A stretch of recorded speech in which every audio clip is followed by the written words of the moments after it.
Bienvenidos y bienvenidas a un nuevo episodio en Desde el Barro Podcast. En este episodio entrevistamos a Edu, Head of Growth de Dilcar, una empresa con sede en Cataluña y que se dedica a digitalizar y que quiere convertirse básicamente en el sistema operativo para cualquier tipo de concesionario de coches de segunda mano que venda coches en España. Os dejo tres datos que me ha parecido muy interesante para que os quedéis a ver el episodio completo. El primero es que es una empresa con menos de 3 años de antigüedad que ha conseguido financiación de forma significativa y que ha ampliado el equipo hasta 20 personas. El segundo es que ya tienen 400 concesionarios que pagan cada mes una suscripción por utilizar su plataforma. Han penetrado el mercado de una forma importante.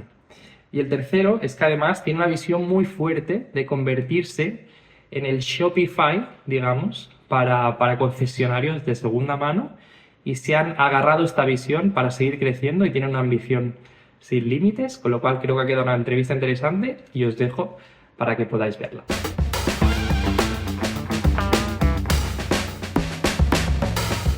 Bienvenidos y bienvenidas al nuevo episodio en Desde el Barro Podcast. Hoy estoy con un viejo habitual, emprendedor, CEO de Origin Ads. ¿Qué tal, Marc? ¿Cómo estás? Muy bien, Onofre. ¿Y usted qué tal, señor? ¿Cómo vamos? Todo muy bien y hoy tenemos el placer de estar con voy a llamarte culo inquieto, Edu, porque te sigo por Twitter y sé de buena mano en todas las historias que estás metido, ¿no? Y todo el trabajo que haces cada día. Y eres Head of Growth de Dilcar, entre otras cosas. ¿Qué tal, Edu? Bienvenido al podcast. Muy bien, gracias a los dos por contar conmigo y nada, de lunes, que digo siempre yo, cuando empieza la semana. Justo. Claro. Onofre, está guay porque yo creo que es de las pocas veces que hemos grabado un podcast un lunes. Creo que todos estamos más vivos porque muchas veces grabamos los viernes, de hecho. Y hostia, y los viernes se nota que estamos ya igual un poco más tranquilos de lo habitual porque ya igual la gente ya no está tan a tope. Pero un lunes como hoy, que estamos ahí en pic de ansiedad, pic de, ¿sabes? Pic de a tope de problemas, Claro. de tal. Hoy es el día seguro de sacar cosas. Viernes es más mood, cervecita, tranquilo, Claro. ¿no? Chill. Hoy vamos a meterle caña a alguno de Edu. Viernes yo creo que es la vida es súper guay, lunes la vida es una mierda. Es un poco así, ¿no? Yo creo, perdón el taco. Total, no, por favor. Pero, ostras, Edu, ¿sabes qué pasa? Mira, no sé qué día fue este fin de te lo compartí también, Marc. Vi un corte de Brian Chesky, el fundador sí. de Airbnb, y decía, es que, claro, a veces te piensas que los Airbnb del mundo no tienen estos problemas, ¿no? Pero el tío contaba, bueno, los 2 primeros años yo me levantaba cada día, que me pesaba, había perdido peso respecto al día anterior, no teníamos dinero en el banco, como pic de ansiedad. Y luego, pues mira dónde han llegado esta gente, ¿no? O sea, que también hay que relativizar, ¿no? Que no todo está tan mal. Sí, Eso sí. es. Totalmente, Yo creo que pero el pic de ansiedad creo que no se va nunca, por eso. es buenísimo porque decía un comentario que era muy, hostia, a mí me tocó mucho el dolor ese, que es el de te levantas y lo primero es que te levantas diciendo, hostia, WhatsApp, ya a ver qué problemas me encuentro hoy, ¿no? Y eso es, Totalmente, vamos, eso ha sido, por desgracia, WhatsApp, muchos años. Slack, correo, sí, sí. Sí, sí. totalmente. Así Bueno, que va, vamos a le ello. damos. Sí, Vamos a sí. preguntarte, Edu, ¿qué es ¿Vale? Dilcar? Explica, a ver si nos puedes explicar la empresa en la que estás, que eres ¿Vale? parte del equipo fundador, ¿no? Si no tengo mal Sí, entendido. sí, ¿Qué sí. hacéis para el gran público? Vale, para entenderlo fácil, una gran empresa que a mí me gustó como compararlo para entenderlo en una frase es casi todo el mundo conoce Shopify, Ujú. que básicamente es una plataforma para montar tu e-commerce y que puedes hacer casi todo ahí. Dilcar tiene el mismo objetivo, pero centralizando el tiro en los concesionarios de coches de segunda mano. Es decir, ya no es concesionarios de coches, sino es concesionarios de coches de segunda mano. Entonces, Shopify se posiciona como el sistema operativo para e-commerce de todo el mundo, Ujú. de tamaño pequeño, mediano e incluso grande. Sí. Pues Dilcar se posiciona como el sistema operativo para concesionarios de segunda mano, de momento de España, con el objetivo de ser el sistema operativo de referencia en Europa. ¿Por qué de segunda mano y no de primera, Edu? Porque suelen tener sus propios softwares, entiendo, dentro de sus propias marcas. O sea, marcas como Renault o como Citroën, todas estas tienen sus propios software de gestión y no entran ahí, ¿o? Vale, o sea, la respuesta corta es lo que dices tú, Ujú. ¿vale? Es decir, el ecosistema del coche de primera mano o el coche que entendemos todos cuando alguien piensa en un concesionario, todos nos imaginamos el concesionario pues, de SEAT, Sí, de Renault, de Mercedes, lo que sea, que básicamente ahí simplemente son, como bien dice el nombre, concesiones de la marca a empresas. justo. Entonces es un sitio donde la marca tiene como contratado o licenciado como si fuera una licitación prácticamente que se renueva cada X años o que se va negociando cada X años, donde una empresa gestiona pues las ventas o los coches de Mercedes, de Dacia, de Renault, hay marcas que están engrupadas, etcétera, ¿no? Como por ejemplo el grupo Stellantis, que pues, tiene varias marcas, ¿no? Entonces lo que bien dices es las mismas marcas o los mismos fabricantes, entre comillas, obligan a utilizar sistemas operativos concretos por varios motivos, ya sea por el control de ventas, por cuántas ofertas se hacen, porque tienen objetivos que van a comisiones, que la única manera de realmente reportar bien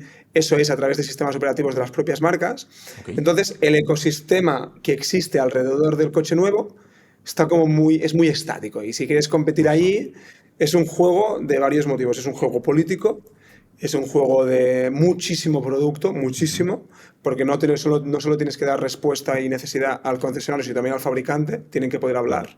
Correcto. ¿Vale? Incluso también a las concesiones de talleres, porque tienen que poder gestionar toda la postventa. Entonces, hay varios motivos. Lo que dices tú, que obligan también en una cantidad de producto imposible, y que el vendedor o el comprador no es el concesionario muchas veces, sino que tienes que venderle a Mercedes, claro, tienes que venderle a Dacia, es que no es lo mismo. Es otro tipo de cliente. Entonces, lo otro es que no sé si, o sea, esto es friki, ¿vale? Porque al final es un nicho. Digo friki, es decir, que es muy nicho, vale, ¿no? Vale. Es un vertical SaaS, pero si nos fijamos en las tendencias, no solo de Europa, cuidado, que no es que Europa somos pobres, no, del mundo entero, es que la gente que adquiere un vehículo, la tendencia es adquirirlo de segunda mano. Vale. Y ya no es por un tema monetario, ¿eh? Es un tema también cultural, es un tema de que también es caro, ¿no? Comprar un coche nuevo, y que cada vez la gente tiene más información y se da cuenta que comprar un coche nuevo no es siempre la opción más inteligente. Bueno. Ya no te digo la más cara o la más barata, sino que pues, hay opciones pues, más creativas como el renting, ¿no? Es que es una cuota, bueno, es que a veces es más creativa, ¿no? Es más óptima para ti.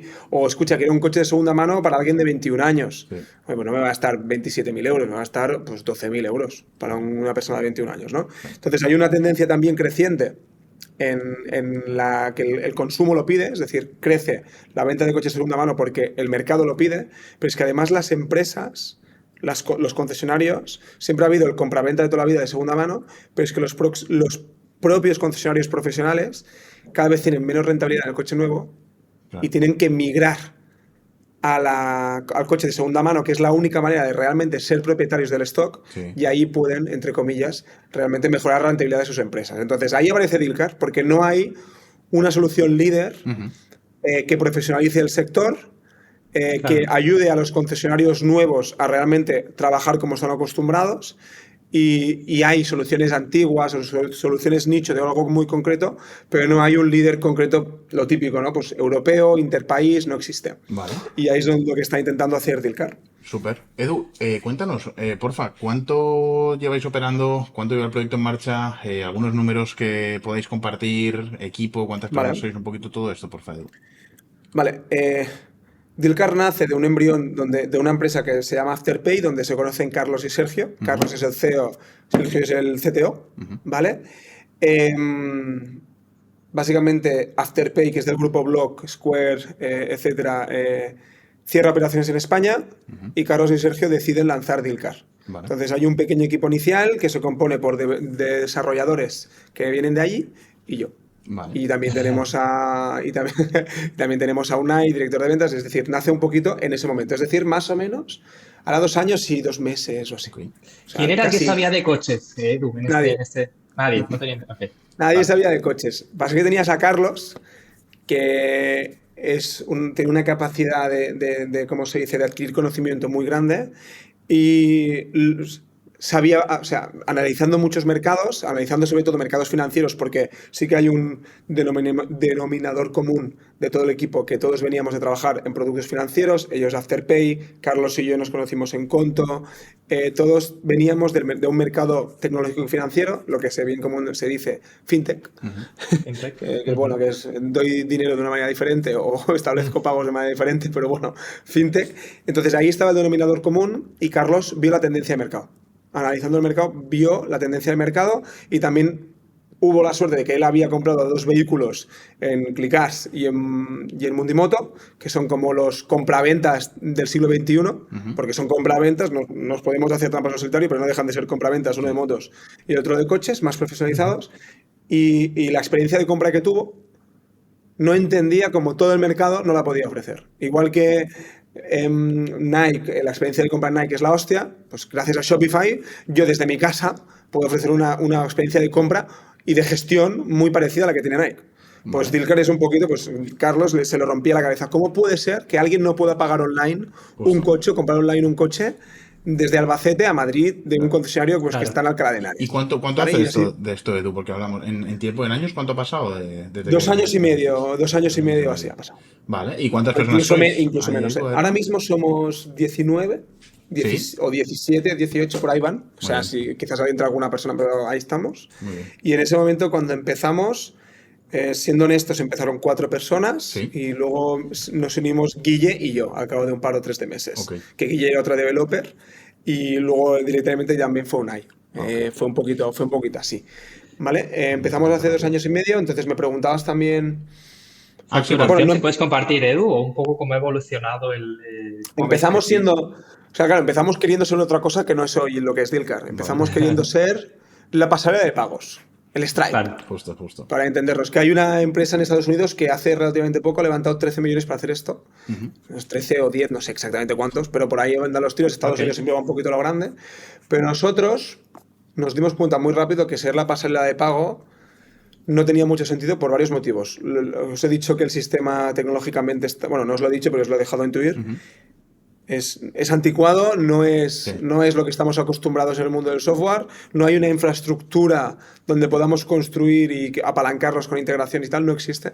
Entonces, al momento que vimos eso, que lo vimos muy rápido, dijimos, si hacemos solo esto, vamos a quemar dinero muy rápido y realmente no podremos validar nada, ¿no? Entonces, viendo todo lo que habíamos visto, que no sé si teníamos 400 vídeos de competidores teníamos muchos vídeos, decidimos empezar a hacer una solución todo en uno. Entonces, al cabo de 3-4 meses de haber empezado, que ya se ha dicho, ¿no? Esto, pues una pivotación directa, no tanto pivotación en cuanto a modelo de negocio, porque no ha cambiado, pero sí directamente ir a por a la platform, no empezar con algo, sino directamente lanzamos la platform. Entonces, estemos como 4, 5, 6 meses enseñando mucho Figma a los clientes, mucho Figma, vendiendo sobre papel a 3 o 4 clientes con mucho morro. Y luego ya cuando empezamos a tener un gestor de stock, que básicamente un gestor de stock es un sitio donde puedes poner los coches, la documentación, un poquito de una página web muy sencilla que podían conectar con su stock y poder empezar a enviar coches a diferentes portales, que es lo que viene a ser un channel manager, como puede ser pues lo que típico, pues que tienes una propiedad y la envías a Idealista, pues tienes un coche y la envías a diferentes sitios.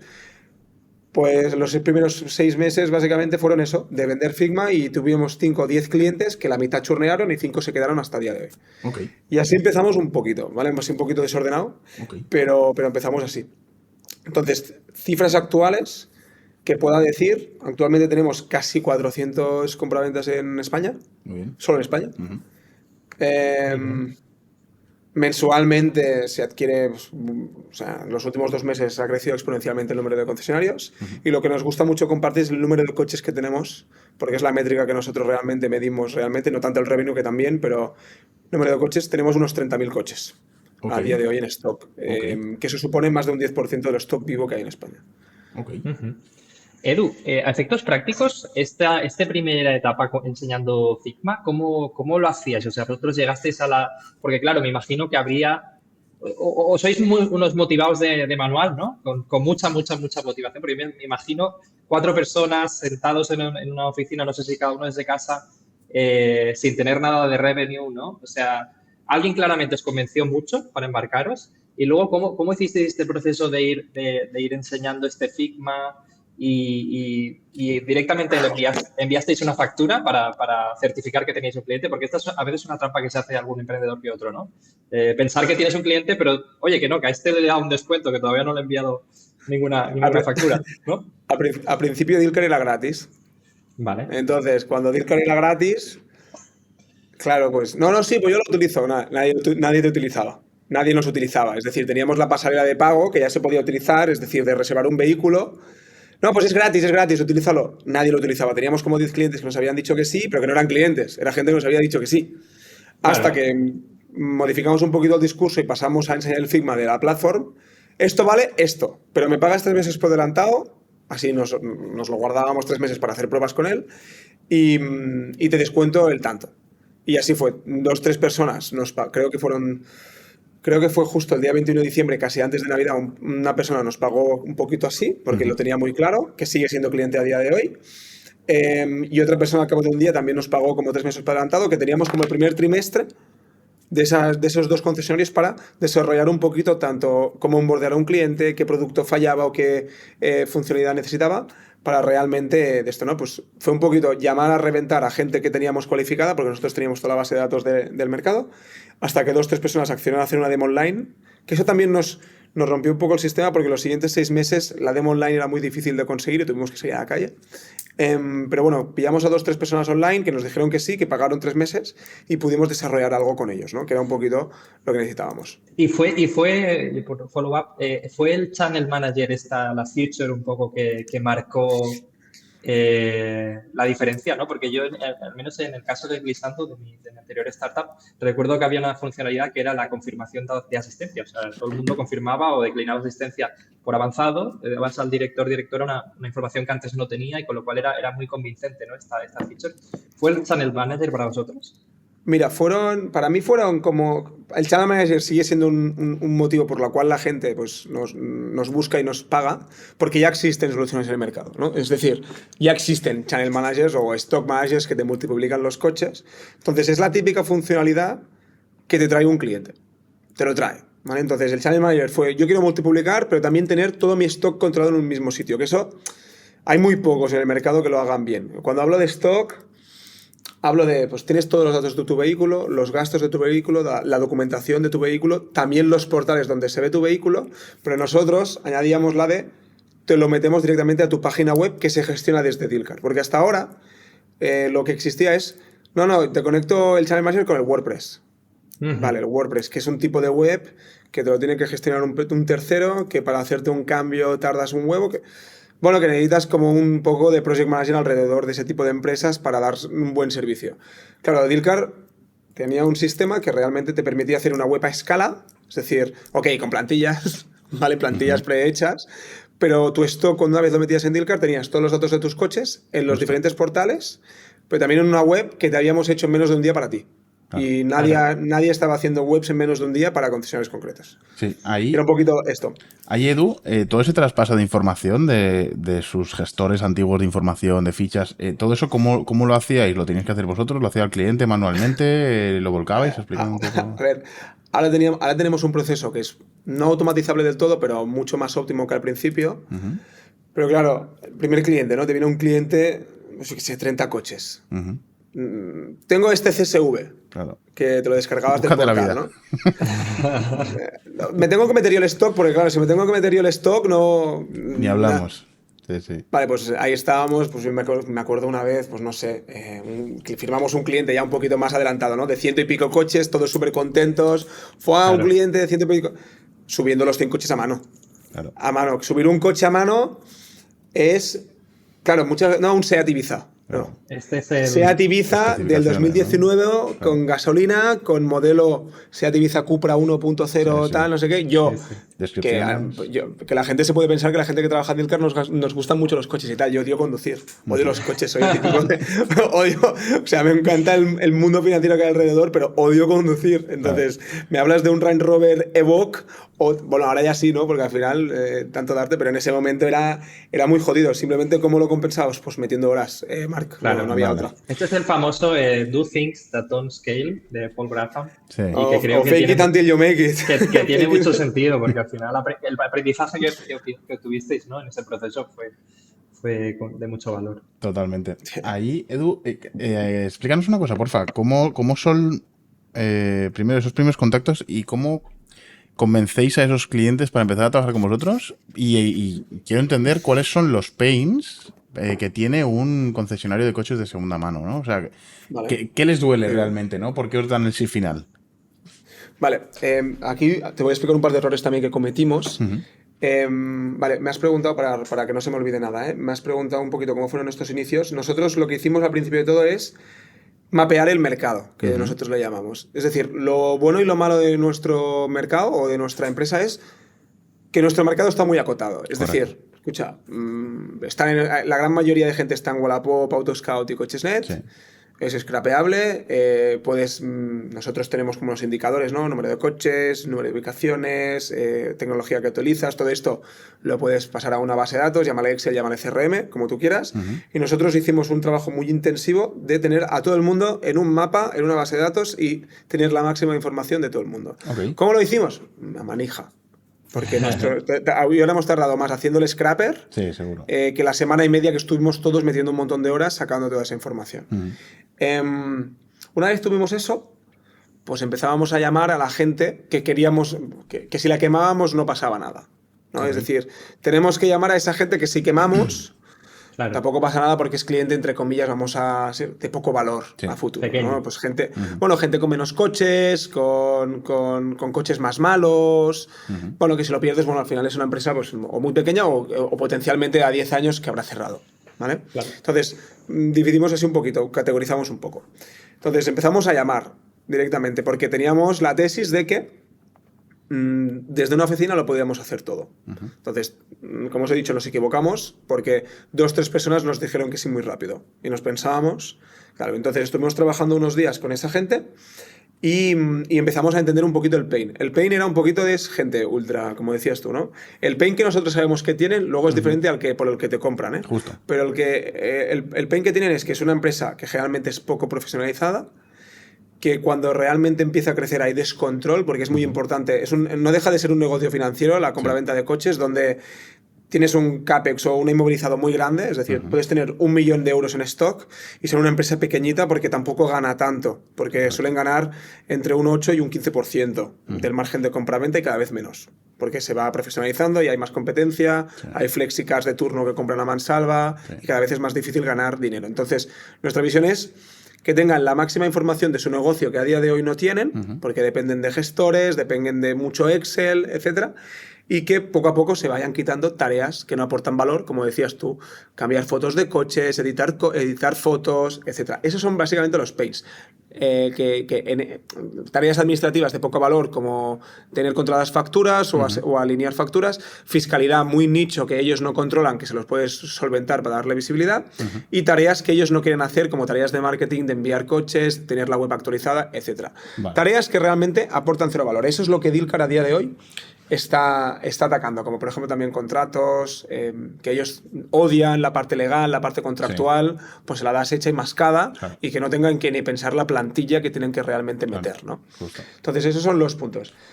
Cuando empezamos a decir, tú, ok, esto se puede vender, vamos a intentar a tener más clientes. Seguimos con la llamada en frío, que no nos escala, no nos funciona, no, Ok. no éramos capaces, supongo porque varios motivos. No teníamos afinado el pitch, la gente no nos conocía, éramos más un gasto que una inversión para ellos, no sabíamos vendernos como una inversión. Entonces, al final, lo que hicimos, como fueron las primeras ventas que me comentabas, Marc, fuimos a visitar presencialmente a polígonos, lo que no se enseña, ¿no? No, esto es muy sexy, tienes 1000 clientes. No, pues los 100 primeros Claro. a manija en polígonos, Claro. entrando sin avisar y Hola, y soy probando, Edu, ¿no? este es mi maletín. Sí, sí. Bueno, ¿te puedo enseñar unas fotos encima? ¿Eh? No, yo no necesito nada. No, sí. Vas a necesitarlo Mira, cuando mira. lo veas. Porque al final el único objetivo que teníamos es que lo vieran. Porque cuando veían eso, como al final es una plataforma que está pensada con un flujo de trabajo que sabemos que tienen, pues se veían bastante identificados. Justo. Punto. Entonces sabíamos que si lo veían, les gustaría y probablemente alguno convenceríamos, ¿no? Entonces, así fue como conseguimos creo que te diría las 50, 60, 75 primeras ventas. ¿eh? Sí. Habría sido muy top, Edu, que hubiésemos metido aquí una cuña de decir, mira, pues en todos los primeros 5 concesionarios que cerramos, íbamos con la intención de comprar un coche. Y Bueno, por casualidad les enseñábamos un software que estábamos... Hicimos una un par de veces, que nosotros teníamos la reserva digital, que si no te la enseño no. O sea, tú piensas que ahora, o sea, la compra de un coche suele ser para mucha gente la segunda más importante de su vida. Que hace 3, 4 en su vida, pero coño, si te compras una casa, para todo el mundo, la segunda compra con más valor de nuestra vida suele ser el coche, y haces un paro 3. Y generalmente lo que vas es, te doy mi coche antiguo y me das uno nuevo, que se llama retoma, ¿no? Entonces, claro, nosotros decíamos, tío, ¿cómo puede ser que la gente cuando va a comprar un coche te pasa el número de cuenta y hazme una reserva aquí de 500 pavos, ¿no? Nosotros vamos con, tío, pásale tu web, paga por ahí de esto. Entonces esto gusta, ¿no? Luego lo utilizan más o menos, pero cuando lo enseñas eso gusta un montón, porque todo el mundo ve el de esto, ¿no? Y me he perdido ahora un segundo. Lo que decías, es lo que hicimos un día es, llamamos a un concesionario, en plan, como interesados por un coche. Escucha, te lo quiero reservar, pero tiene que ser pago con tarjeta desde casa. No, transferencia. Entonces no te lo reservo. Y luego entrábamos, no, te traigo la reserva digital, tal. Esto lo hicimos un par de veces.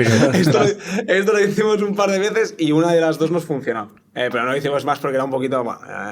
es que hemos... o sea, mucha gente... Cuando todo va bien a la primera es como fácil entender por qué escaló. Pero nosotros hemos tenido, porque al principio no sabíamos por dónde ir, no tirar, y ahora parece ser que hemos dado con la tecla porque estamos creciendo rápido, ¿no? Pero en esos primeros, vamos a decir, 10, 11 meses, tuvimos que probar muchísimas cosas muy rápido, tanto de producto como desarrollar muy rápido, tirar a la basura muchas cosas, que nos pasó, por ejemplo, con un chat interno del producto que era muy complicado de utilizar, que estaba hecho para concesionario más profesional, que el concesionario pequeño decía, pero estás tonto, si yo estoy solo aquí trabajando, y esto no lo necesito. Entonces, lo que nos ha pasado en Dealcar sobre todo es que hemos tenido que probar cosas muy rápido, como llamar, ir a visitar, hacer anuncios, sacar mucho producto, porque no nos funcionaba realmente nada. Es decir, muy bien, por decirlo de esta manera. ¿Sabes? Claro. Pues Edu, si quieres, un poco entrando ya en tema de go-to-market, porque tú eres Head of Growth, ¿no? del equipo de Dealcar. Quería preguntarte, vamos a decir, por el top funnel de go-to-market, el pricing, ¿no? ¿Cómo habéis decidido el pricing? Y también me genera... Lo acabamos de cambiar.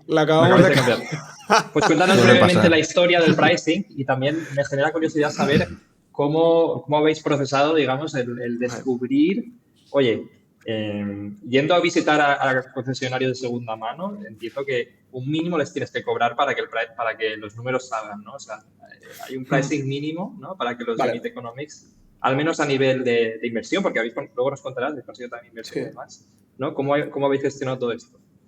Vale, para entender el pricing hay que entender que Dealcar es una empresa que está invertida, como decías tú ahora, es decir, tenemos inversión VC, somos un vertical SaaS, que de media el vertical SaaS, a priori parece que el tamaño de mercado suele ser inferior que un horizontal SaaS.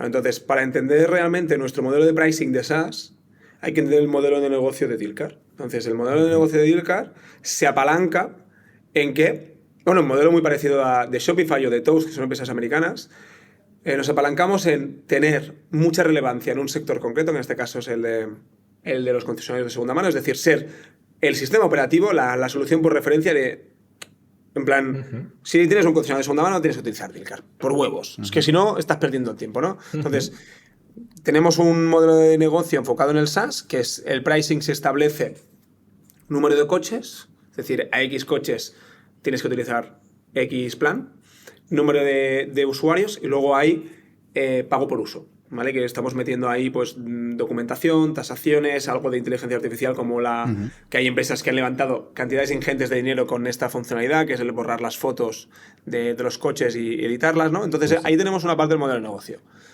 que es puro SaaS, y una parte dentro del SaaS, pues upsell con compra interna, que hay buen upsell, ¿eh? Es decir, pasamos pues quizás de tickets medios de 140, 150, pues con las compras de las fotos, etcétera, se te escala a 200 o cosas así, ¿no? Pues, bueno, al mes, un ticket, claro. Sí, un ticket que dices, bueno, no está mal, pero el mercado es lo que es. Sí. ¿Vale? Entonces, el mercado nosotros, como lo entendemos, no es... Por eso os decía el número de coches, lo entendemos como número de coches. Por eso es que es la métrica principal de Dealcar, ¿vale?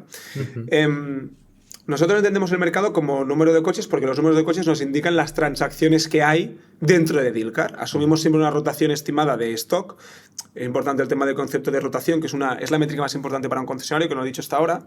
Pero si yo tengo 100 coches, generalmente, para que me salgan los números como concesionario, tendría que estar rotando entre un 25 y un 35% mi stock mes a mes. Es decir, si quiero mantener stock, tengo que comprar 30 coches al mes y tengo que rotar 30 coches. Tengo que vender 30 coches. Más o menos para que me salgan los números. ¿Vale? Entonces, si asumes que Dealcar en algún punto será capaz de comisionar por la venta real de estos coches, potenciando financiación al final, dando financiación al concesionario, es decir, para que compre más stock. Nosotros asumimos que Dealcar va a ser capaz de hacer eso. Y tenemos la tesis que lo seremos en relativamente poco tiempo. Entonces, si de golpe y porrazo, en lugar de cobrarle a un concesionario 200 euros, pero ese mismo concesionario que está pagando 200 euros, que tiene 100 coches, o 50, da igual, comisiones de cada coche que vende cada mes, esos ya no son 200 euros. Son quizás 1000. Quizás son 1000. Claro.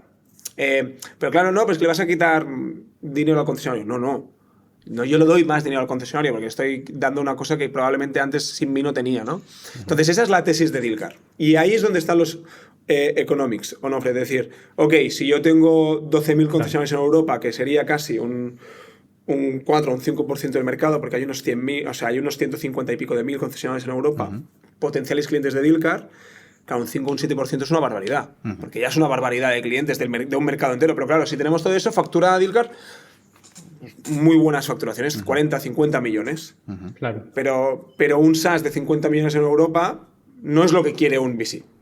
¿Vale? Entonces, de verdad, es que tampoco es lo que queremos. O sea, claro que lo queremos, pero que la misión y la visión de Dealcar es ir a por ser la estructura financiera realmente de este mercado. O sea, es el objetivo de Dealcar.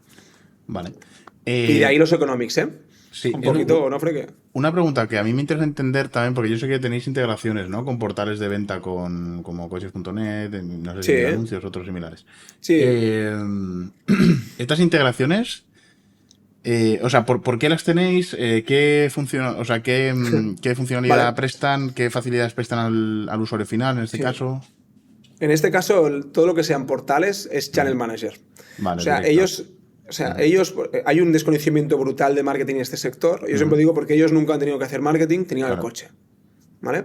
Entonces, la gente, si tú buscas, si tú vas a entender cómo la gente descubre un coche, generalmente suelen ser búsquedas bastante concretas. Es decir, sobre todo ya búsquedas un poquito más a la mitad de funnel o a final de funnel, que es lo que han estado trabajando, pues Cochesnet, Auto Scouts, Wallapop no, porque va un poquito más es diferente, ¿no? Va por zona, ¿vale? Pero bueno, al final las búsquedas son parecidas dentro de Wallapop, Seat, Ibiza, tal. Entonces, cuando alguien busca eso, realmente está interesado en un modelo, ¿no?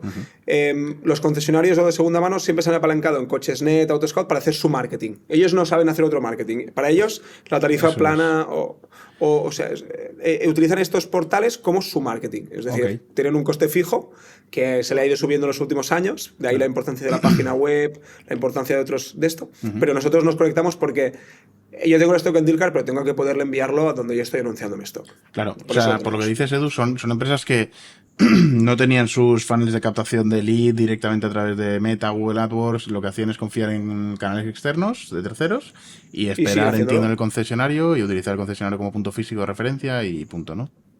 Sí, es que muchas veces la gente habla de venta online de coches, la venta de coches no es online. La venta de coches es omnicanal. Es decir, tú puedes vivir en Barcelona y te interesa el coche de Madrid, de Clicars, ¿no?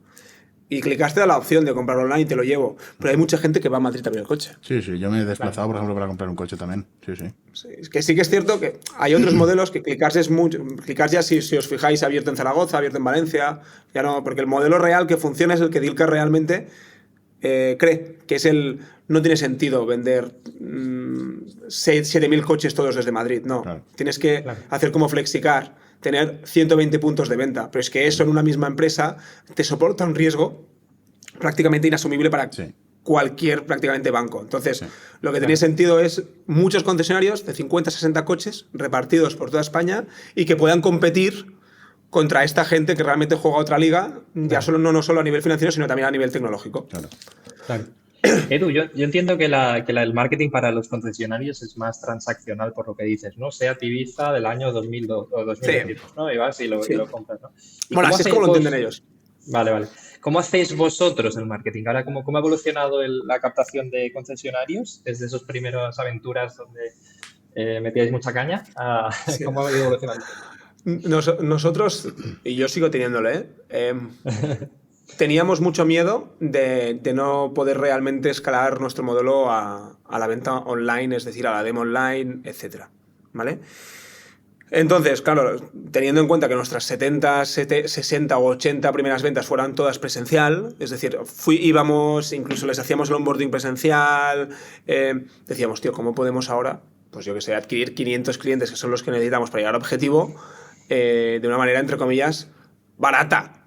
Porque al final Claro. ir al sitio con un coche, con la gasolina, con las horas, es muy caro. Y vas y no te puedo atender, pues nos ha pasado así de veces, y ya te ha dicho, sí, ven a verme a esa hora y tal. Vas y no está, bueno, nos ha pasado. Claro, decíamos, hostia. Entonces, ¿qué hicimos? Pues empezar primero de todo, a hacer muchísimo contenido orgánico puro. Sí. Primero en escrito, porque era lo fácil. Claro, y de golpe y porrazo te das cuenta que nadie está haciendo contenido para compraventa, porque es un mercado muy B2C, entonces Sí. todo el contenido que existe en Internet es para el B2C, y a poco que hagas buen contenido para el compraventa, todo el tráfico que hay, que no es mucho, pero todo el tráfico que hay, Claro. va a Dilcar, todo. Claro. Luego empiezas a hacer alguna campaña cuando entiendes realmente el pain de ese cliente, de decir, tú, que hay un pain que está un poco escondido, pero ahora os lo comentaré. Empiezas a hacer alguna campaña muy nicho para audiencia muy concreta y te funciona con CPLs o CACs muy bajos y de golpe y porrazo te plantas a hacer 10 demos online a la semana y dices, hostia. Claro. Vale. Superbién. Entonces, ahora sí que es cierto que la primera mitad del año de 2025 lo hicimos como un poquito de puntillas, pero esta última parte del año pues nos ha escalado mucho. Nos ha escalado en el sentido de que hemos pasado pues quizás de estar balanceado a 60% outbound, 25% inbound, literalmente, pues si hemos vendido, vamos a decir una cifra redonda, que no hemos vendido 100, pero si este mes hemos vendido 100, pues han sido 70% inbound con afiliados y 30% outbound y referido. Entonces estamos en este punto ya de ser capaces de hacer pues 30 demos a la semana, firmar más de 50 clientes al mes, estamos Claro. en este punto. Outbound te refieres de que todavía tenéis a alguien llamando, ¿no? Alguien, No, tenemos a 3 personas llamando, sí. ¿Y 3 tenéis personas. campañas de captación, Edu, también? Tenemos campañas de captación, de momento solo en Meta, porque nos han funcionado muy bien, tampoco tenemos el presupuesto que tenemos. Y tenemos el miedo también que nos escale, entre comillas, regular, porque la industria y el tamaño de mercado es el que es. Sí, sí, Entonces, sí, claro. no lo queremos quemar muy rápido tampoco. Ok. O sea, go to market, ¿cómo funciona? O sea, 3 patas. Tenemos el de toda la vida de outbound sales, porque tenemos el mercado muy marcado y sabemos a quién y cuándo podemos llamar. Sí. Lo seguimos haciendo, pero lo que intentamos targetear es que el outbound sales vaya a tickets un pelín más altos. Claro. Punto uno, que destine el tiempo a tickets más altos. Que si nos entran luego inbounds grandes, de puta madre, pues mejor el CAC nos sale. Tenemos campañas muy verticalizadas por funcionalidad y landing, que siempre digo que es muy importante, verticalizar, que tenga mucho sentido en Meta. Y luego tenemos, sí que es cierto, una red de afiliados que cada vez es más grande, que nos funciona bastante bien, porque nos trae un flujo regular de leads, ya entre comillas, firmado, por decirlo de esta manera. Y Edu, ahora que hay cada vez incluso más influencers relacionados con mundo motor y mundo taller, incluso, que igual se te viene a la cabeza algún nombre, ¿no? Pero seguro que muchos de los dueños o trabajadores de concesionario igual siguen estos perfiles. ¿Habéis llegado a hacer algo de influencer marketing o similar? Lo hemos pensado, pero también tenemos el punto de, aunque el producto empiece a ser maduro, ¿vale? No lo es tanto. Es decir, Vale. es maduro, es decir, funciona todo, pero hay funcionalidades como, por ejemplo, pues que queremos que estén muy, muy afinadas para que no haya tutía para mostrar, como por ejemplo, ahora un concesionario puede facturar con Dilcar, está adaptado a Verifactu y está pensado exactamente para el concesionario. Pero preferimos esperar un poquito más a que esté, me lo invento, más afinada incluso la funcionalidad, porque hay cosas, yo qué sé, yo sí soy el del taller, que nunca me acuerdo cómo se llama, que si voy a recomendar algo, yo como persona que va a mirarse y tal, pues no quiero recomendar algo que yo no crea 100% o que no funcione 100%. No digo que Dilcar no funciona, pero al final somos una empresa que ha desarrollado un RP en menos de 1 año y medio. Entonces, hay cosas del RP que tienen que estar más afinadas desde nuestro punto de vista como para exponernos a una esfera pública tan peligrosa, porque lo es, porque es una esfera pública peligrosa con alguien que tenga 500.000 de seguidores y que le siguen, pues yo que sé, 15.000 concesionarios, por decirlo de esta manera. Entonces, de momento esa parte de exposición, de influencer marketing y tal, no hemos tocado. Guay. ¿Y captación de leads con lead magnets o algo así un poquito más disruptivo? Sí. ¿Todo eso habéis hecho, Edu? Sí, hemos hecho de manera orgánica, porque de nuevo, de verdad, o sea, tenemos un par de lead magnets tipo pues Stock Manager, descárgate la lista del Stock Manager, descarga de los contratos, que nos han escalado muy bien orgánicamente, entonces no los vamos a pushar. Entonces lo que hacemos es, como son lead magnets que nos o sea, para mí hay 2 tipos de lead magnets que tenemos en Dilcar. Uno que te descubre una necesidad escondida que tiene el cliente, se descarga un Stock Manager, es decir, necesita controlar su stock. y otros un poquito más atrás, ¿no? Por decirlo de esta manera, de mejores líneas de financiación para un concesionario, que yo no puedo responder como Dilcar y quizás es alguien que está empezando y ya quiero que esté viendo a Dilcar, pero probablemente a un concesionario maduro que puede necesitar Dilcar, ese no lo va a necesitar porque ya tiene BBVA o Santander trabajando. En cambio, el del Stock Manager, pues probablemente necesite un Dilcar porque tiene necesidad de controlar su stock. Quizás tiene ya bastante stock, tiene bastante descontrol en su cabeza, ya no lo tira todo con el móvil, pues necesita un Dilcar para esto. Entonces tenemos diferentes, como unos 15 lead magnets divididos un poquito así. Vale, muy bien. Muy interesante. Edu, preguntarte también por business plan y financiación, que lo hemos tocado muy por encima antes. Vale. ¿Cómo habéis conseguido financiación? Cuéntanos un poco eso y también cómo definís los objetivos de crecimiento, ¿no? Porque al final la financiación es un proxy o al revés, ¿no? El crecimiento es un proxy de la financiación. Vale, vamos a decir que la financiación la levantamos por una métrica clave que es el uso que los clientes le dan a la plataforma. O sea, una de las cosas también que vemos es que el cliente se conecta cada día de su vida a Dilcar durante más de 2 o 3 horas. Entonces, eso nos dice que Dilcar es una plataforma de trabajo. Qué bueno. Entonces, eso a cualquier VC le encanta. Le encanta porque al final, desde mi punto de vista, las primeras inversiones que se hicieron grandes en tecnológicas hace muchos años fueron en CRMs y en RPs, que son herramientas que la gente y las empresas utilizan cada día y una vez la tienes implantada, hay un coste de cambio brutal. Sí, ¿Vale? Entonces, Dilcar tiene eso dentro. Es un RP para concesionar de segunda mano que una vez implantada y acostumbrada a la empresa, o chapas o hay un problema muy gordo, o chapas la empresa y te das de baja. Entonces, no, tenemos un churn por stage de compañía muy bajo. Muy bajo. O sea, no es cero, pero es muy bajo. Por stage de compañía. Es decir, normalmente una empresa que empieza a desarrollar un producto, el churn suele ser alto. El nuestro nunca ha estado superior al 3,5%. Nunca. Nunca ha sido superior a eso. Entonces, ¿cómo fue el proceso de ronda? Tuvimos la suerte de que Carlos es un gran relaciones públicas, es decir, tiene una capacidad de convicción muy alta. La visión / misión no ha cambiado, el sistema operativo para conectar el mercado a través de una plataforma financiera, o sea, no ha cambiado, ¿vale? Y eso gustaba al VC. Y lo que mostramos y las métricas que tuvimos que mostrar fueron llegar a más de 90 clientes, a una facturación ARR, pues más o menos en ese momento, creo que estábamos por debajo de 200 en ese momento, no me acuerdo exactamente, ¿vale? Y mucho uso de plataforma, muchísimo uso de plataforma. Eso fue lo que realmente convenció. Nos entraron 2 fondos internacionales, que fueron Bain de Portugal y un fondo que se llama Entourage, bastante nuevo de Países Bajos, y nos hicieron follow-on los fondos en ese momento que eran ITNIC, ¿Quién más era? 4Founders de aquí Barcelona y esos fueron los que hicieron follow-on. Entonces, ¿cómo fue el proceso? Bastante duro, fue bastante cansado porque estuvimos pues Sergio muy implicado, Carles muy implicado, todos intentando sacar las métricas. Al final teníamos que sacar las métricas de alguna manera, entonces por entre comillas, por espíritu, vamos a decirlo de esta manera, teníamos que sacarlas. Entonces no había que conseguir y rascar clientes. No nos los inventábamos, pero sí que es cierto que colocábamos a veces el producto. Intentábamos robar clientes de la competencia en ese momento, etcétera, y tuvimos la suerte de que salió. Y relativamente rápido salió. En menos de 5 meses la ronda estaba cerrada.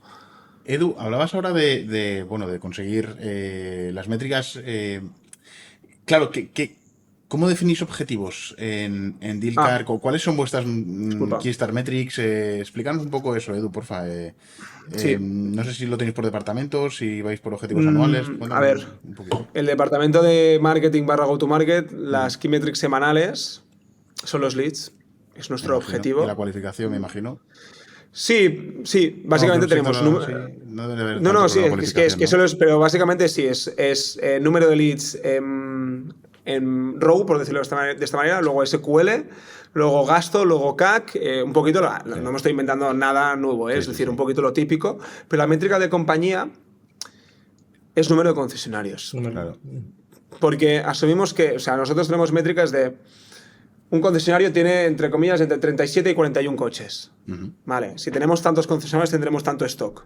Si tenemos tanto stock, la adopción de Dealcar será, me lo invento, del 80 o del 30 o 50. Entonces, adopción significa más información dentro de Dealcar. A más coches o más concesionarios, más nos conoce la gente, más marca, más todo, ¿no? Más todo. Entonces, número de concesionarios, queríamos tener uno determinado a final de este año, que yo creo que podemos rozarlo, creo que no llegaremos, pero creo que podemos rozarlo, pero se ha ido cumpliendo bastante el número de concesionarios, que al final, número de concesionarios nos valida que el producto que vamos desarrollando pues cada vez tiene más interés, nos valida que lo que marketing está haciendo cada vez es más capaz de hacerlo mejor, y nos valida que el pitch de venta y la gente de ventas es mejor.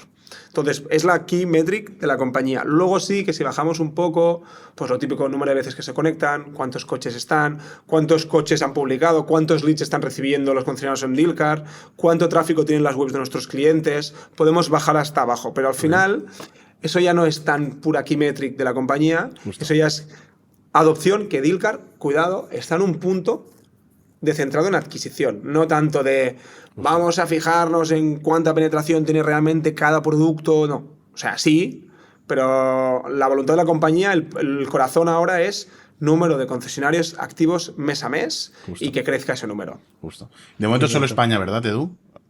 Sí, con algún país ahora con algún país con un país en el ojo que va a salir sí o sí en enero o febrero, pero sí, de momento solo España. Ok. Edu, preguntarte también cómo es esos primeros días donde entiendo que vosotros has dicho que salís algunos de Alipay, ¿eso? Afterpay, que era el grupo Afterpay. Square. Y preguntarte por cómo gestionáis esos primeros momentos también en relación, porque está conectado de alguna forma al business plan, ¿no? A efectos de salario, No, el business plan, de distribución de la empresa. Yo sé, alguien me ha contado que sé que tuviste, o gente que salió de Afterpay, porque conozco a una persona, creo que hubo una compensación, ¿no? O sea, os pillaba un momento económico que no estaba mal, ¿no? Para empezar algo así. Yo no estaba en Afterpay, ¿eh? Okay, yo no tenía, o sea, sí que es Cuéntanos cómo gestionasteis eso, los salarios, vale. O sea, la gente aceptó no cobrar unos meses, ¿cómo fue? La gente, Carlos siempre lo dice públicamente, hay gente que aceptó creo que estar sin cobrar entre 3 y 4 meses, que eso es la gran suerte, con la promesa de que se iba a levantar una pre-seed, que se levantó, que hubo la suerte que se levantó, o sea que al final se levantó una pre-seed de creo que alrededor de 600.000 euros, simplemente con la visión de Carlos y Sergio y con el equipo que estábamos en ese momento.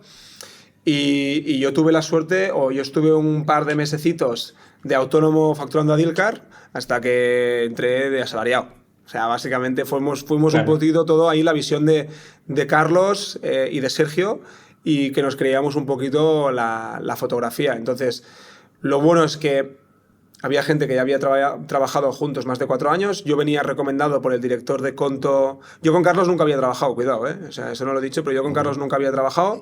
Carlas Marco, ex country manager de Conto, me recomendó que nos conociéramos a Carlos, que éramos 2 personas muy intensas y que íbamos a hacer match.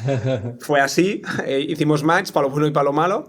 Y en los primeros meses fueron un poquito pues, de incertidumbre, pero también de mucha ilusión. Al final teníamos la suerte de ser todas personas en ese momento pues afortunadas de poder estar o sin cobrar o renunciando a una gran parte del salario que todos estábamos acostumbrados en ese momento, porque simplemente la ilusión de poder intentar crear algo, ¿no? Que al final yo creo que cuando te metes en esto, claro, hay mucha gente, si tienes las necesidades básicas que hay que tener cubiertas, hay mucha gente que no se va por el dinero, sino que se va por la de esto de poder crear algo que entre comillas sea grande o que tenga la oportunidad de ser grande, porque de momento Dealcar pues tiene el tamaño que tiene, que vemos que puede ser muy grande, pero seguimos trabajando para que lo sea. O sea, no... Totalmente. Ahí, Edu Onofre, a mí me gustaría abrir un pequeño debate, porque hace ya un par de semanas, no es hace 5 o 6 semanas, Onofre, me enviaste, no sé si te acuerdas, un tuit en el que se veía cómo era el nuevo onboard de compra de Tesla, en el que un usuario desde su casa compraba el coche con el móvil y le llegaba el coche a la puerta de casa directamente, ¿no? Entonces ahí abre un pequeño debate, ¿no? Que es, ¿eso elimina la figura del concesionario o a del futuro, concesionario oficial? Eso elimina la figura del concesionario oficial, que esa es nuestra tesis. O sea, nuestra tesis es que las concesiones cada vez se verán más reducidas, donde el concesionario, si te fijas, están en medio de Barcelona, hay sitios estratégicos en puntos concretos donde si la experiencia de cliente de comprar un Mercedes migra al punto de hacerlo como Tesla, pues tú compras y probablemente vayas a Mercedes a que te den las llaves, te explican cómo funciona el tema postventa y te lo llevas a tu casa, pero lo has comprado desde tu casa, pero eso es coche nuevo. Justo. El coche de segunda mano tiene una peculiaridad que mucha gente no la percibe, pues que cada coche es único. Sí. El de fábrica, el Mercedes clase A 2.3, cuando salen de fábrica todos son iguales. Sí. Pero cuando Marc compra su coche, aunque compramos y Edu compra su coche, aunque tú y yo compremos el mismo, después de un año tu coche tendrá un kilometraje diferente al mío. Sí. Tu coche probablemente haya tenido un rasgallo o algo que el mío no ha tenido. Entonces, cada coche de segunda mano es único. Eso no es controlable el stock, Claro. el stock de coches de segunda mano. Entonces, lo que probablemente crezca es la profesionalización del coche de segunda mano, porque los concesionarios que tenían concesión oficial, cuando vean que les traen al chiringuito o su rentabilidad baja un montón y está supeditada a lo que quiere hacer la marca, dirá, yo me tengo que hacer otra cosa, me abro un concesionario de segunda mano, que encima puedo comprar coches de ocasión de la marca, es decir, rentings que se han dado a través de la casa, y yo lo meto en un ratio de coche de segunda mano, pero de ocasión buena, ¿no? De menos de 50.000 kilómetros, etcétera. Entonces hay un ecosistema ahí muy grande que te puedo rebatir fácilmente eso que has dicho. Yo planteaba el discurso. También ahí Edu, has dicho una cosa que a mí me interesa preguntarte, que es, ¿solo existe el rol del concesionario? O sea, ¿no hay rentacars que vendan flotas en volumen? Mira, ¿No hay particulares que tengan grandes flotas de vehículos? Sí, te pongo un ejemplo, ¿no? Grupo Lesseps es un concesionario oficial de Cataluña que tiene la concesión de SEAT y Cupra y creo que algo más. Ok. ¿Vale? Entonces, ellos venden coches nuevos de SEAT y Cupra, venden coches de segunda mano de SEAT y Cupra, hacen rentings de coches de SEAT y Cupra y también alquilan coches de SEAT y Cupra. Ok. Entonces, ellos tienen un grupo holding donde hay una empresa que vende los coches de nuevos, hay otra empresa que hace los rentings. Los rentings, después de acabar el contrato, los venden a su propia empresa de coches de ocasión.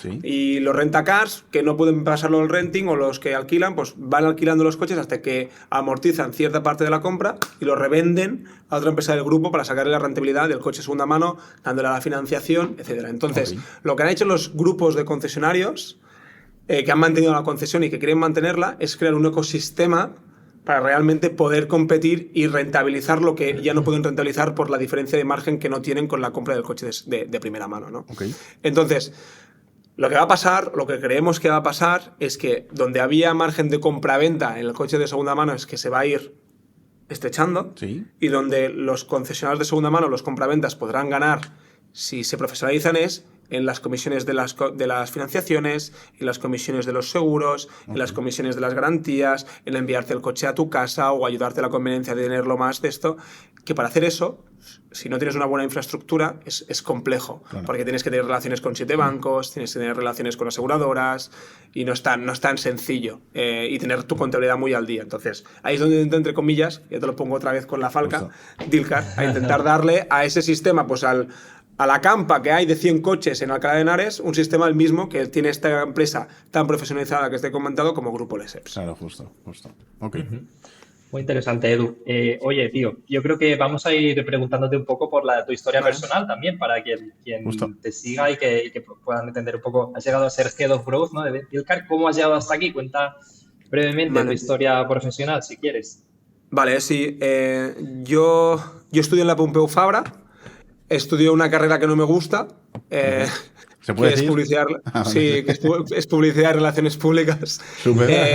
Aunque tendría que probablemente todo el mundo que me conoce siempre me dice que si he estudiado ADE o alguna ingeniería, pero yo estudié publicidad y relaciones públicas porque me dijeron que una carrera que siendo simpático y extrovertido te iba a ir muy bien en la vida, ¿no? Entonces yo por eso la estudié, aunque nunca trabajé de ello. Mi primer curro fue de pur ventas, es decir, reventar teléfono a mansalva de una empresa que se llama YouCloud Store, que aún existe, que es del grupo Iris, que aquí en Barcelona, que vende espacio en la nube y es partner de Google.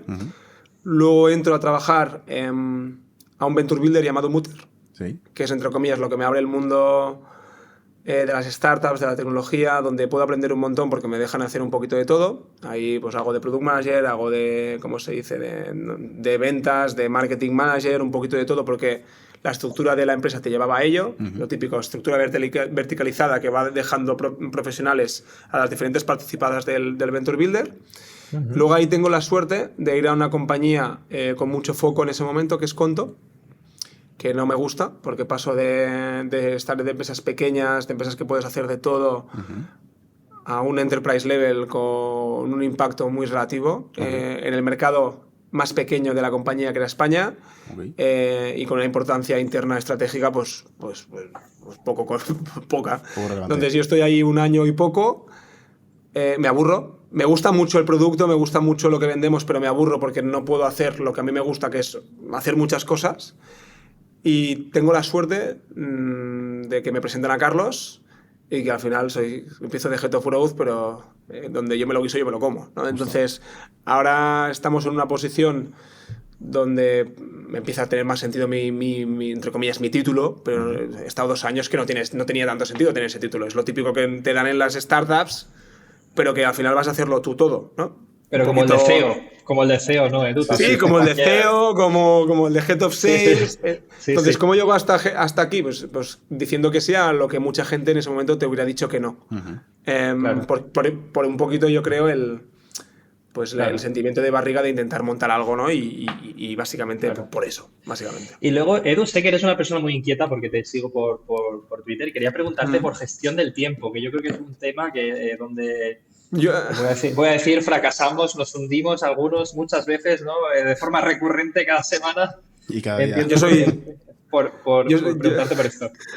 Yo soy muy malo, tío, gestionando el tiempo. ¿Por qué digo que soy muy malo? Porque me gusta hacer muchas cosas. Entonces, la única manera que yo tengo de hacer muchas cosas es levantándome muy pronto. O sea, parece una chorrada, ¿no? Pero yo soy de levantarme pronto. Yo hago mucho deporte.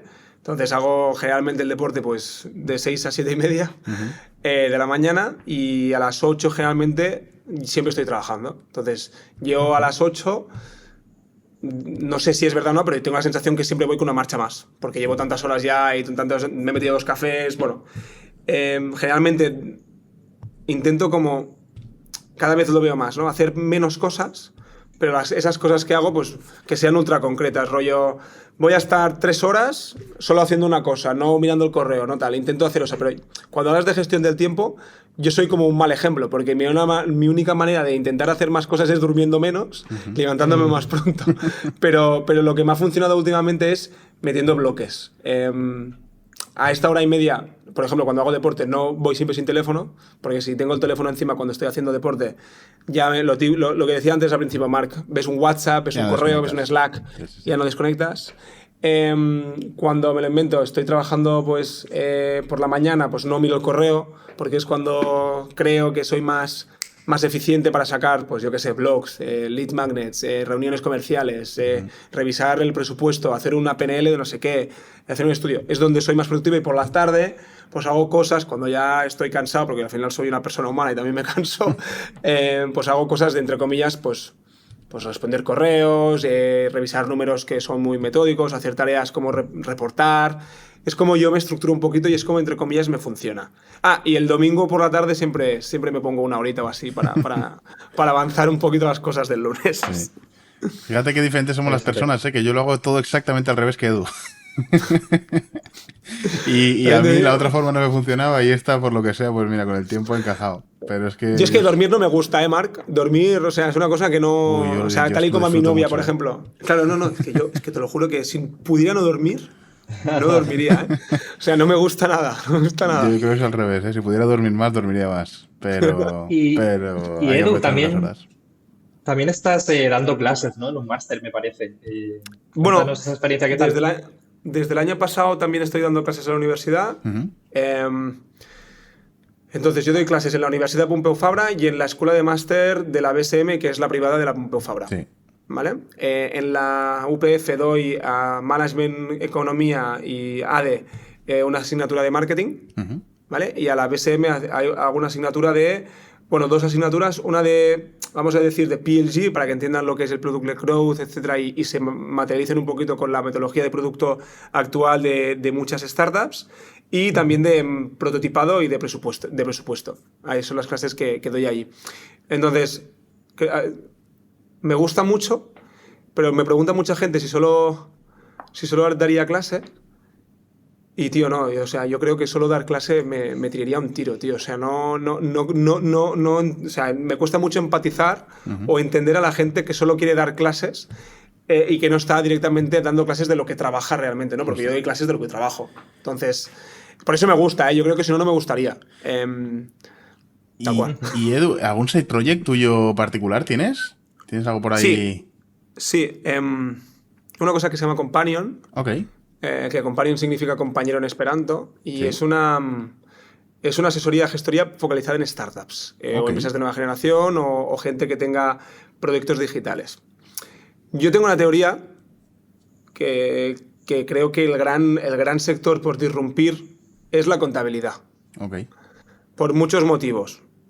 Suele ser bastante focal por país, es decir, cada país tiene sus leyes fiscales, su plan general contable, sus softwares, etc. Y yo creo que hay unos líderes del mercado, como pueden ser Sages, A3, que llevan 60 años siendo los líderes del mercado. Totalmente. Entonces, todas las industrias, generalmente, la que vamos viendo en los últimos años, han ido, pues, incluso en los CRM, que Salesforce empieza a tener pues, competidores serios, etcétera, han ido pues, sufriendo, incluso los bancos, Revoluts, Contos.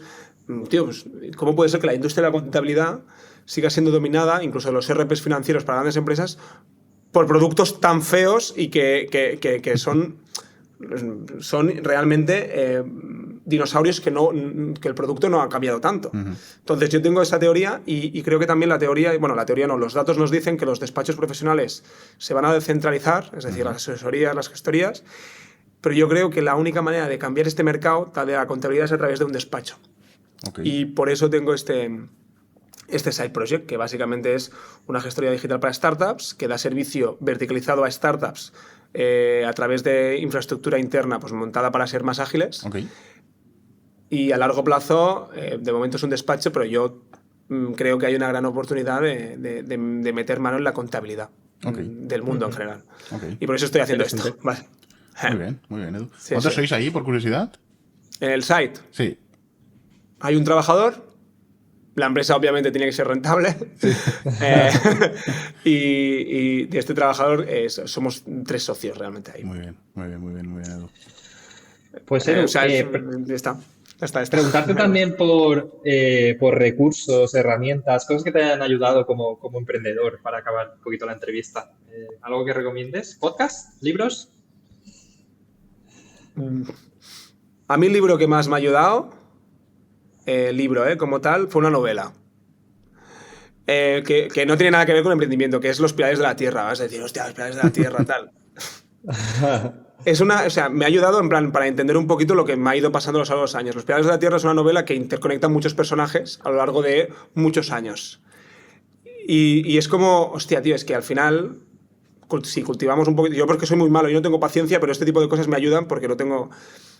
Es una novela que me entendió que todo al final acaba estando conectado. Todo lo que nos pasa, todo lo que decidimos, lo que no decidimos, etcétera, acaba estando conectado. Entonces, que la gente se la lea, que es un libro de 1500 páginas, porque también te ayuda a cultivar la paciencia y que realmente te enseña de cómo la gente o con las cosas que hacemos cuando tenemos 10 años pueden estar conectadas con cuando tenemos 50, ¿no? Y lo que me ha ayudado más como emprendedor no son recursos, no son podcasts, no son tal, es hablar con otra gente. Hablar con mucha gente. Así que yo lo que he hecho para hablar con mucha gente es escribir a gente que no me conoce para ver si quiere hablar conmigo. Algo parecido a lo que hacemos aquí. Sí, un poco. Es decir, yo a Onofre, no sé si te escribí yo, me escribiste tú, pero fue un mensaje de decir, ¿quieres hablar un día? Y decir, sí. Por ejemplo, yo soy muy amigo de David de Bantrack, que es CTO de una compañía invertida aquí también de Barcelona y tal. Nos hemos hecho muy amigos porque él me dijo que sí a ir a tomar una cerveza un día. Claro, justo. Y yo ahora tengo Qué bueno. al WhatsApp un tío que me puede dar un montón de información de cosas que yo no tendría acceso a información y me las da porque quiere dármelas, no porque tenga que dármelas, ¿no? Entonces, creo que lo mejor que yo, o lo que recomiendo a todo el mundo que quiere emprender o aprender, sobre todo, es no tener miedo a tirar un mensaje. Porque la gran mayoría de gente es accesible, aunque a veces pensamos que no. Por LinkedIn no, por Twitter mejor. LinkedIn Sí, la gente sí. no te contesta. Twitter, Estoy de acuerdo. Direct y Tinder, si se da el caso. Bueno, eso ya no me meto. Eso ya no me meto. O sea, yo creo que Hay soy que de las hacer pocas amigos. personas que nunca he utilizado Tinder, tío. O sea, lo digo como proud. Nunca he utilizado Tinder, ¿sabes? Yo Tinder, Pero- Tinder tampoco, pero sí que tengo curiosidad porque creo que ahora Tinder tiene publicidad también. Entonces tengo curiosidad por saber cómo funciona su sistema de esto publi no- interno. Porque ahí no, hay no. ciertos tipos de empresas que yo creo que encajan especialmente bien. No sabía. No Entonces, sabía, pero tiene sentido. esa es mi única recomendación a la gente, que no tenga vergüenza de que le digan que no o de hablar. O sea, Claro. lo peor que te puede pasar es que no te conteste nadie. Justo. Claro. Bueno, es algo asumible entonces. O sea, que Sí, no hay sí, problema. Hacer amigos es lo que hay que hacer Sí, un poquito, aprender. sí. Totalmente. Totalmente. Marc, no sé si te queda alguna pregunta. A mí me queda una, un Dale, poco más dale. personal, que es que estoy en el proceso de comprarme un coche, Edu. ¿Qué justo. coche recomiendas? Tú te estás comprando ahí en Noruega, ¿no? Ahí en Noruega, ahí en el norte, en ¿no? Dinamarca. Ahí en Dinamarca. Claro, depende de cómo esté. O sea, no sé cómo está la ley en Dinamarca y ni cómo está la infraestructura eléctrica híbrida. Entonces, si está bastante, como entre comillas, madura, te recomendaría un híbrido barra eléctrico porque seguro que hay ayudas. Te diría que incluso nuevo, porque hay muchas ayudas de los gobiernos, que para los coches nuevos ahí prácticamente pagas la mitad del coche. Entonces, quizás te tendría sentido tal. Pues si alguien se está planteando comprar un coche en España, le recomendaría que fuera de segunda mano, porque es todo lo contrario a Dinamarca, es decir, el campo de segunda mano pues está bien, hay muy buen coche de ofertado de segunda mano, y el híbrido y eléctrico en España yo creo que nos falta madurez en el campo. Entonces, Dinamarca, búscate si hay ayudas del gobierno para Eléctrico. comprarte un coche nuevo, y en España, si alguien lo está mirando, segunda mano, y si alguien tiene dudas, en Dilcar tenemos casi 400 clientes esperando que le llegue un lead como el tuyo. Claro. Edu, Yo es que me tiene convencido el tema del full self-driving, Edu, porque Sí. o sea, tú compras un coche y no lo compras para un año o dos, no lo compras para 5, 10, 15, 20, no lo sé. Entonces, este tema... Hasta que se te rompa. Hasta que se te Correcto, rompa. correcto. Entonces, con esa mentalidad, por ejemplo, Tesla, ¿no? Me parece una empresa, ¿no? Que quizás vale la pena pagar un poco más ahora por el día de mañana. Oye, tienes un coche... Bueno, Tesla, o sea, yo te recomiendo, ¿eh? O sea, no me meto en que Tesla sea un mal coche o buen coche, pero no tiene la infraestructura de repuestos y de postventa que tienen otras marcas mucho más afianzadas. Entonces, si tienes un problema con un Tesla, hay pocos talleres, las colas son muy largas y es más caro. O sea, no es que sea malo el coche, es que si tienes un problema con un Tesla... Pues lo miraré. Quiere decir que mecánicamente los coches fallan. Da igual que sean Tesla, Sí, Dacia o tal. totalmente. pero es bonito, ¿no, Fre, no? Es muy bonito, es muy Pero bonito. bonito. Y ojalá un Y la día se pantalla vaya grande. solo y le puedas decir, oye, llévame a tal sitio. Y te lleve. O no, o trabaja mientras yo duermo y dame dinero. ¿no? Correcto, Es lo que correcto. dice- Sí, correcto, claro, correcto. bueno, ya, A lo ya. mejor algún día sucede, quién sabe. Claro, ¿Quién yo sabe? quizás, no, algún vecino os lo ha comentado eso, ¿eh? ¿Cómo veis esto y tal? Bueno, no sé, dentro de 30 años, quizás cuando la empresa tenga 33 años hablamos. Es decir, que hay cosas que nos proyectamos y que la gente nos dice que van a pasar en nada, pero que, bueno, que No es veremos. tan inminente. Totalmente. A mí se me Muy había bien. quedado una pregunta que se me ha ocurrido justo cuando Edu estaba Me hablando encanta. ahora, que es, ¿kilómetro cero lo consideráis un coche segunda mano o no? A ver, sí, es que un ¿Sí? kilómetro cero es un... Pero dentro de los coches de segunda mano hay los de 1 a 5 años, que suelen ser los de kilómetro cero. Correcto. ¿Vale? Luego hay los de 5 o 10, que tal, y luego tienes el parque principal, que es de 10 a 15 años, que la gran mayoría del parque en España es de 10 a 15 años. Claro. La gran mayoría de coches que hay, ¿eh? Pero bueno, donde están concentrados sobre todo los concesionarios más profesionales es de 1 a 5, y donde la capillaridad del mercado de compraventas de toda la vida Vale. está entre 5 y 12. Vale. Perfecto, pues ahora sí. Está ahí un poquito. Pues Edu, Pues- darte antes de nada las gracias por venir a echar un buen rato aquí con nosotros y a haberte sometido al Bueno. interrogatorio desde el barro. Que No, esperamos que que va. hayas estado a gusto, que lo hayas pasado bien y que, joder, que nosotros nos llevamos unos aprendizajes, yo creo, muy grandes, tanto Onofre como yo. Sí, lo mismo, Edu, una historia. Yo como te sigo, pues ya lo voy siguiendo más de cerca, ¿no? Pero Pues a ver, no. Una historia empresa- normal, de un chico normal que No. hace cosas... No, pero tenéis una muy buena oportunidad con un segmento muy bien identificado, que os habéis agarrado a él. Me sorprende mucho también lo que contabas de Carlos, que fue un poco más consultor en el principio, ¿no? Al principio, ¿no? Me imagino, como viendo la oportunidad, pero bueno, fue una decisión racional, estáis yendo a por ello, es Bueno, un y, mercado que mueve mucho dinero también, hay dinero detrás, ¿no? Entonces, y hay gente oye, hay gente que nos habla mucho de. O sea, hay startups que dicen, no, es que hemos pivotado.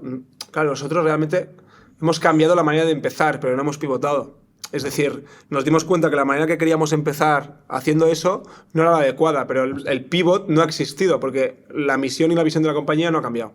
Entonces, yo creo que ahí correcto. hemos tenido la suerte de lo que dices tú, stick to the plan, Sí, sí. pero Sí, change the way, totalmente. poquito. Que no siempre es fácil, ¿eh? Porque Totalmente. luego te vas encontrando trabas que te hacen dudar y bueno, Tal ya cual, que gente habéis totalmente. habéis sido valientes, ¿no, Edu? Y si las cosas están saliendo, yo creo que Tal cual. es como para daros la Así enhorabuena. que, sí, así que nada, enhorabuena por el trayecto, Edu, y te esperamos por aquí dentro de un añito o dos, cuando tú quieras, que nos vayas a Vale, contar novedades, que hayáis abierto perfecto, este nuevo país que vais a abrir y nada, esperamos que perfecto. te hayas sentido a gusto. Perfecto, pues mil gracias, chicos. Nada, un placer por haberme invitado. Muchas gracias, Edu. Pues Un muchas abrazo gracias a grande. todos, hasta la semana que Chao. viene. Desde Adiós. Deu. Adiós.